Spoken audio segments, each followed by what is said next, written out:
नमस्कार, कुसुम private tutorial में आपका स्वागत है। आज हमारा जो लेसन 2 है, 2 लघु कथाएं, उसका स्वाध्याय करने वाले हैं। इसके अंदर एक है उषा की दीपावली और दूसरा आ है मुस्कुराती चोट। अच्छे आपको पता चल जाएगा कि लेसन में क्या है। कितने बच्चे ऐसे होते हैं जो लेसन रीड नहीं करते हैं, एक्सप्लेनेशन नहीं सुनते हैं, डायरेक्टली वो आंसर करते हैं। तो ऐसे बच्चों के लिए थोड़ा ईजी हो जाएगा। तो उषा की दीपावली का हम सारांश देखते हैं।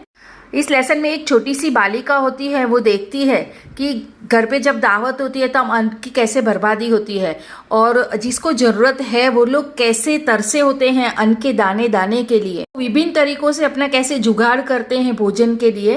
तो ये स्टोरी है इसकी। दूसरी लघु कथा है मुस्कुराती चोट। एक बच्चा, लेकिन उसको पढ़ाई करनी है, तो ये जो विवशता है वो अपनी इच्छा पूर्ण करने के लिए वो क्या क्या करता है, तो इसके अंदर ये स्टोरी है। ठीक है। दावत में होने वाली अन्न की बर्बादी पर उषा की प्रतिक्रिया। जो दावत दी थी, जब उषा ने देखा कि अन्न की कैसे बर्बादी होती है, तो वो देखने के बाद उसकी प्रतिक्रिया क्या थी, तो वो हमें आंसर लिखना है। और बच्चों ध्यान देना है, यहाँ पर हमें आंसर बहुत बड़ा नहीं लिखना है, क्योंकि ये आकलन कृति में प्रश्न पूछा गया है। इसमें ये अभिव्यक्ति का क्वेश्चन नहीं है, लघुतरी प्रश्न नहीं है। तो इसको ध्यान देते हुए पहले आप देखिए उसमें कितने मार्क्स का है, उसके हिसाब से आपको लिखना है। ठीक है। आंसर देखते हैं। जब उषा ने देखा कि तमाम दावतों में भरी प्लेटों में से जरा सा टूटने वाले मेहमान और कचरे के डिब्बे में प्लेटों को देखकर एक सांस में सीढ़ियाँ उतर गई।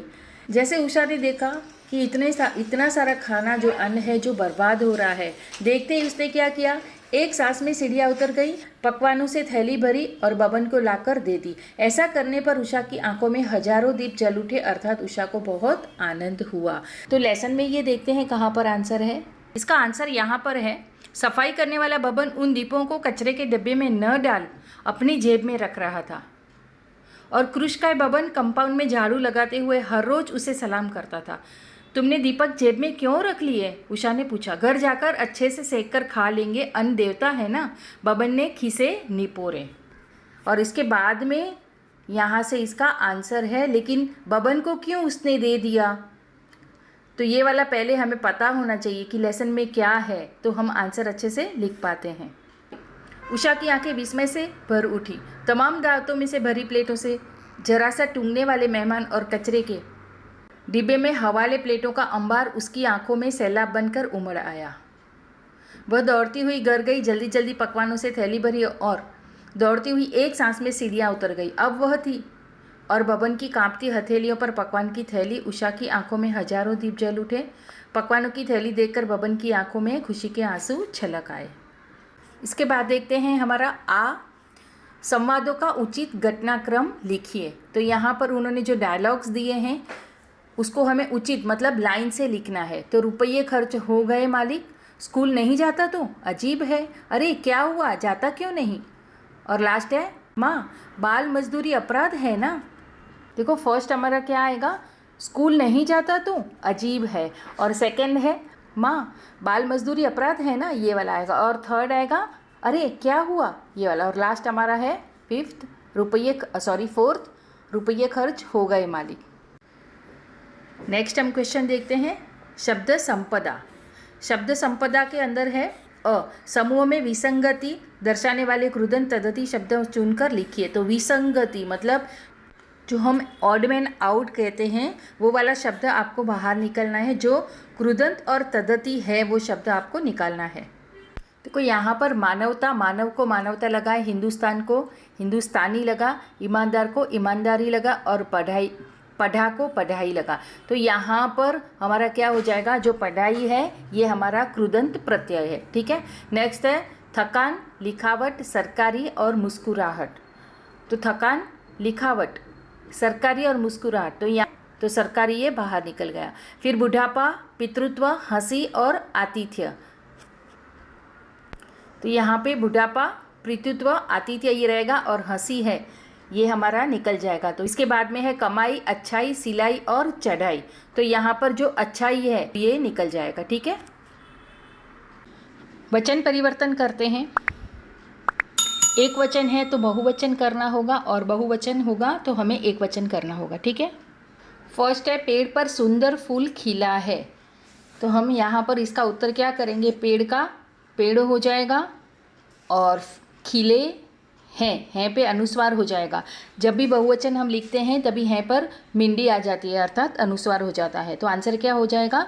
पेड़ों पर सुंदर फूल खिले हैं। नेक्स्ट है कला के बारे में उनकी भावना उदात्त थी। तो यहाँ पर कला का कला ओ हो जाएगा। तो आंसर हो जाएगा कि कलाओं के बारे में उनकी भावना उदात्त थी। नेक्स्ट है दीवारों पर टंगे हुए विशाल चित्र देखें। तो ये जो है ये वाक्य बहुवचन है, हमें एक वचन करना होगा। तो दीवारों का दीवारें हो जाएगा, टंगे का टंगा हो जाएगा, ठीक है, और देखे का देखा हो जाएगा। तो आंसर की इस प्रकार होगा आंसर, दीवार पर टंगा हुआ विशाल चित्र देखा। नेक्स्ट है वे प्रसन्न हो जाते थे। तो ये बहुवचन है, हमें इसको एक वचन करना होगा। तो वे का क्या हो जाएगा? वह हो जाएगा। आंसर क्या होगा? वह बहुत प्रसन्न हो जाता था। नेक्स्ट है हमारी तुम्हारी तरह इनमें जड़ें नहीं होती। ये वाक्य बहुवचन है, हमें एक वचन करना होगा। देखो यहाँ पर हमारी तुम्हारी की जगह पे हमारी का हो जाएगा मेरी और तुम्हारी का हो जाएगा सेम तुम्हारी रहेगा।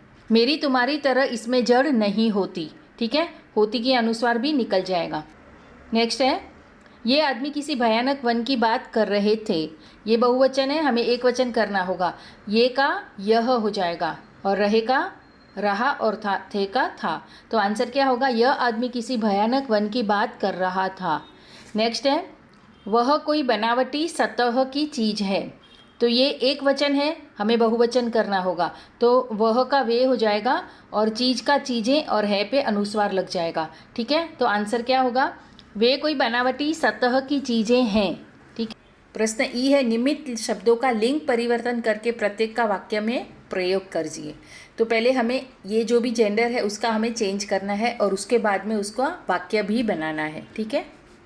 फर्स्ट है हमारा अध्यापक। तो अध्यापक का हम जब चेंज करेंगे तो जेंडर क्या हो जाएगा? अध्यापिका।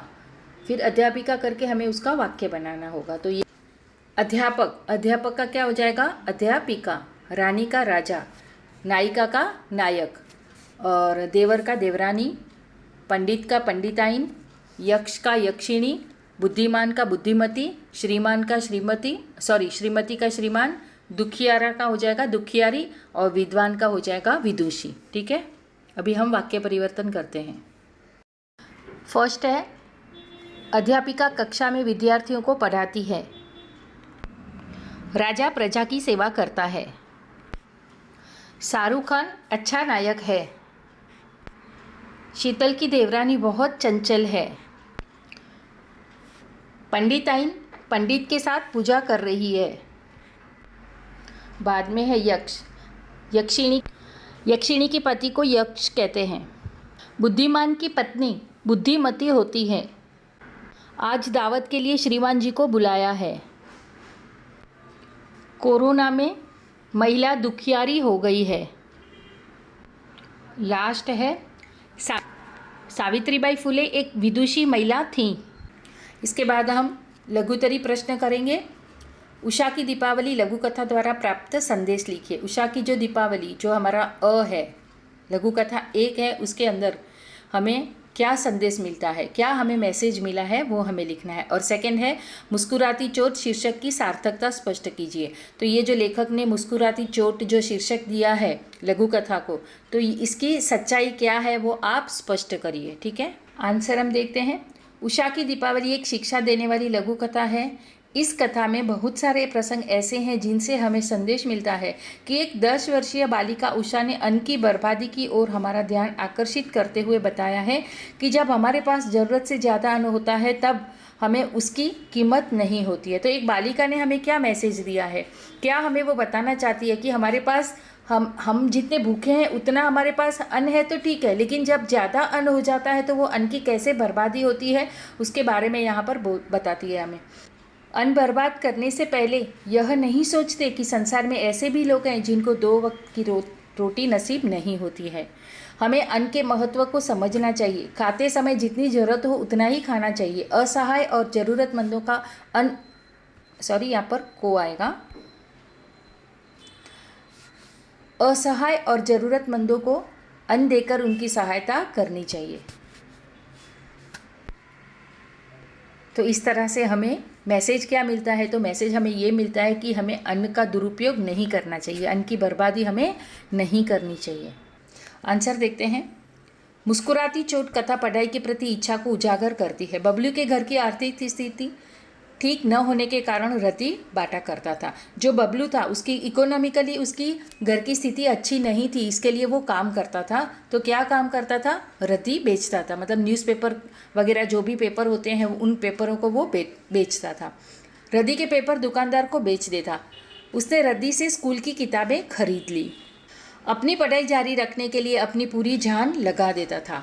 अपनी पढ़ाई के लिए वो क्या करता था? जो भी उससे काम होता था वो सारे काम कर लेता था, अपनी पूरी जान लगा देता था, मतलब बहुत मेहनत करता था। कभी कभी उसको डांट फटकार भी मिलती थी। उसके लिए बहुत ईजी नहीं था पढ़ना, वो तो पढ़ ही नहीं पाता था। क्यों? क्योंकि उसके पास तो बुक्स ही नहीं थी। लेकिन उसके लिए वो क्या क्या पापड़ बेलता है वो हम देखते हैं। एक दिन दुकानदार को रति बेची। दुकानदार कहता है कि पहले सामने से वड़ा पाव और चाय ले आ, फिर हिसाब कर। दुकानदार ने क्या उसको रद्दी बेच दी, और रद्दी के जब वो उसको पैसे रिटर्न देता है तब वो दुकानदार उसको कहता है कि तू पैसे अभी ले ले, जितने ऊपर के निकल रहे हैं तो मुझे बाद में दे देना, बाद में हिसाब करना, पहले तू जा मेरे लिए वड़ा पाव और चाय लेकर आ। पर बबलू सिर झुकाकर खड़ा रहा, टस से मस नहीं हुआ। दुकानदार बबलू पर गुस्सा करने लगा, डांटने लगा। अभी इस वजह से दुकानदार ने क्या किया, उसके ऊपर बहुत, जब वो टस से मस नहीं होता है तो दुकानदार बहुत गुस्सा हो गया, तो उसको डांटने लगा। डांट खाने के बावजूद वह मुस्कुराता रहा। उसे पता था कि मैं डांट फटकार खाकर मेरी पढ़ाई की इच्छा पूर्ण कर सकता हूँ। इस तरह से यहाँ यह लघु कथा का शीर्षक अपने आप में पूर्ण सार्थक लगता है। तो देखो बच्चों, इसने अपनी पढ़ाई के लिए क्या क्या किया, डांट खाकर भी अपनी पढ़ाई उसने जारी रखी। तो इस तरह से हमें लगता है कि ये जो लघु कथा को जो शीर्षक दिया हुआ है, ये शीर्षक अपने आप में सही है। ये अभिव्यक्ति का जो प्रश्न है, अन्न बैंक की आवश्यकता, इस पर अपने विचार लिखिए। और सेकंड है शिक्षा से वंचित बालकों की समस्या, इस विषय पर अपना मत लिखिए। ये दो अभिव्यक्ति के जो प्रश्न है, मैंने अपने जब लेसन एक्सप्लेन किया था तो लेसन के साथ इसको मैंने एक्सप्लेन भी कर दिया था। तो अगर आपने वो वीडियो नहीं देखा है और अभिव्यक्ति के प्रश्न उत्तर आपको चाहिए तो वो वाला वीडियो आप जरूर से देख लीजिएगा। साहित्य संबंधी सामान्य ज्ञान, तो जानकारी हमें लिखनी है। संतोष श्रीवास्तव जी लिखित साहित्यिक विद्याएं, तो कौन सी विद्याएं वो हमें लिखनी है। और सेकंड है अन्य लघु कथाकारों के नाम। उत्तर देखते हैं हम। बह के बसंत तुम, बहते ग्लेशियर, कहानी संग्रह, दबे पाँव प्यार, टेम्स की सरगम, ख्वाबों के पहरान, हवा में बंद मुठियाँ, फागुन का मन, नीली पत्तियों की शायराना और हरारत। और नेक्स्ट है हमारा अन्य लघु कथाकारों के नाम, तो डॉक्टर कमल किशोर गोयनका, डॉक्टर सतीश दुबे, संतोष सुपेरकर और कमल चोपड़ा आदि। इससे पहले मैंने और वीडियो डाले हुए हैं, अगर आपने नहीं देखे हैं तो वो वाला वीडियो भी देख लेना, आपको थोड़ी हेल्प हो जाएगी। तो मिलते हैं हम अगले वीडियो में, तब तक के लिए धन्यवाद।